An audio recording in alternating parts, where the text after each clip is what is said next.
All right, a very good morning to all of you and a warm welcome to one and all. I'd like to apologize for the slight delay in starting, but once again, I'd like to welcome each one of you to the Economic Times India Entrepreneurship Summit, brought to you by ET Edge, and an Economic Times initiative which has been founded to empower multiple sectors and industries through dispersion of business knowledge through experts like yourself. So we're truly hoping for the day to be very, very enlightening. I'd also like to thank our partners for the event, without whom the event could not be possible. I'd like to thank our associate partners, Entrepreneurship Development Institute of India, Ahmedabad. I'd also like to thank Union Bank of India.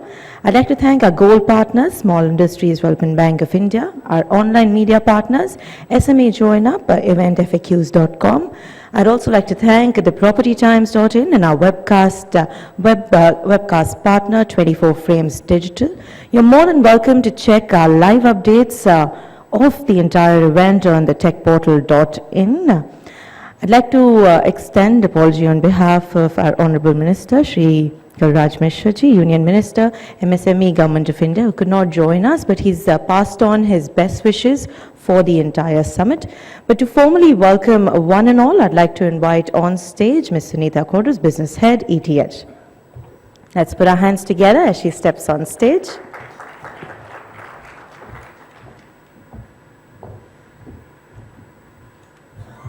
Thank you, Isha. I was hoping we would have more of you here today. I think it's Delhi, and we are still waiting for a lot of us to still come in. But at the same time, we need to start off. We don't want to delay the entire day session. We have a long day ahead of us. So I'd like to say good morning to all of you. Good morning, and welcome to the second edition of the Economic Times India Entrepreneurship Summit. It is indeed a pleasure for me to be standing here amidst individuals that I truly admire and call braveheart. And the reason why I say braveheart is not a loose term, especially for a person like me who spent my entire working career being employed. I understand the immense strength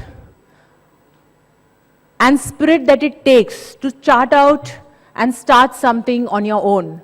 To get up one day and decide that I'm going to chart out my own journey.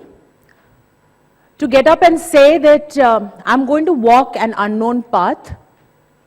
Of course, overcoming obstacles, being blown down by storms, and yet at each point getting up and still walking on towards that ultimate goal of success.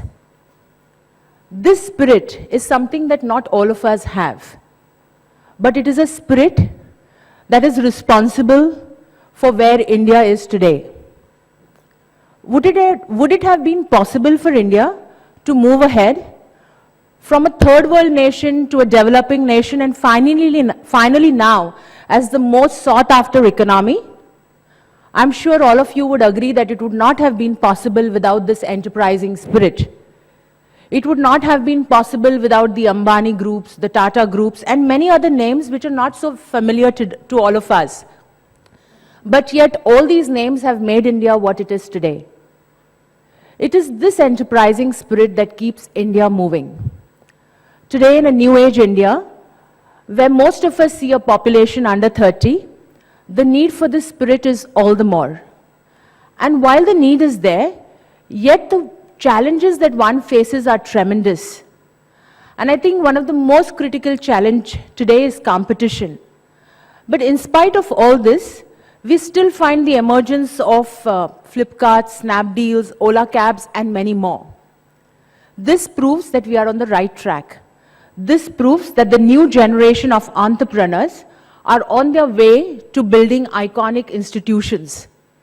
We also see that the government today has floated a lot of initiatives that boost this spirit. And if you ask us as a brand, the Economic Times has always been closely associated with this community. All of you are aware, we talk about their achievements, we criticize them when they fail, but yet we are very closely tied to this community. We believe that when this community prospers, it adds value to our business as well. Which is why constantly we've brought out initiatives that will drive value to this community. The ET India Entrepreneurship Summit is one such initiative.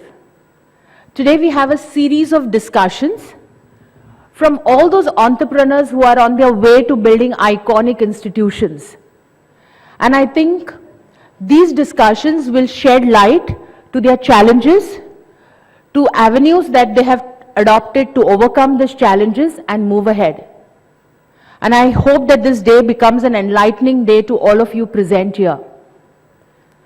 We also believe that all our initiatives should culminate into something more positive, which is why we've brought together a compilation of stories. Some of them which are known, some of them which are not known. But all these stories are quite inspirational. All these stories talk about the journey that entrepreneurs have taken to achieve their dreams. And I do hope that this compilation adds value to all of you here, and not just here but beyond here, so that you all would be able to go out and chart out your own dreams. I now formally open this event, and I would like to welcome Dr. Anup for being here. It's a pleasure for you. It's a pleasure for us that you've taken time to be here. And now I formally open the event. Isha, on to you.